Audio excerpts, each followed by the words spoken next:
Now, not all wiring is created equal. Depending on the age of your home and where you live, you might have different types of wiring lurking behind your walls.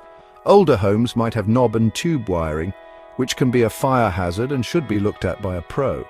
Then there's cleat wiring, conduit wiring, casing and capping, each with its own pros and cons.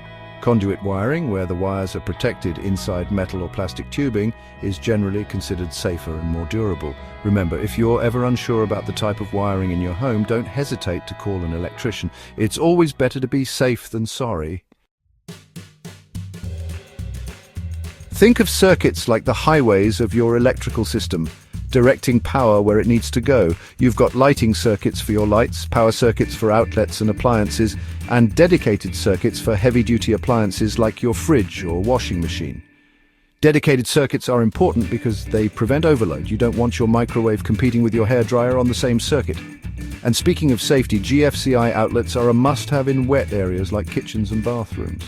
These clever devices detect imbalances in the electrical current and trip instantly if there's a ground fault, potentially saving you from a nasty shock. Now, I can't stress this enough, safety is paramount when it comes to electrical work. We're not just talking about avoiding a little shock here, we're talking about preventing fires, injuries, even fatalities, always. And I mean always turn off the power at the breaker before working on any wiring.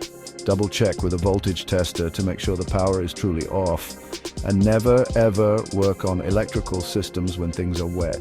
If you're unsure about something, call a licensed electrician. It's better to be safe than sorry, right? All right, let's talk colors. Understanding the color code of electrical wiring is crucial for safety and for making any repairs or additions. In most cases, black or red wires are your hot wires carrying the electrical current. White wires are typically neutral, providing a return path for the current. And then there's the green wire, or sometimes bare copper. That's your ground wire, there to protect you from shocks.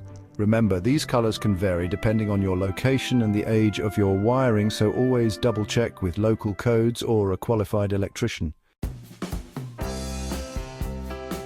So there you have it, folks, a crash course on the essentials of home wiring.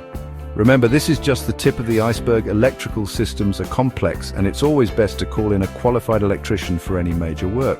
But by understanding the basics, you're empowered to make informed decisions about your home and keep yourself and your family safe. Knowledge is power, after all, and in this case, it could also save your life. Thanks for watching, and stay tuned for more home improvement tips and tricks.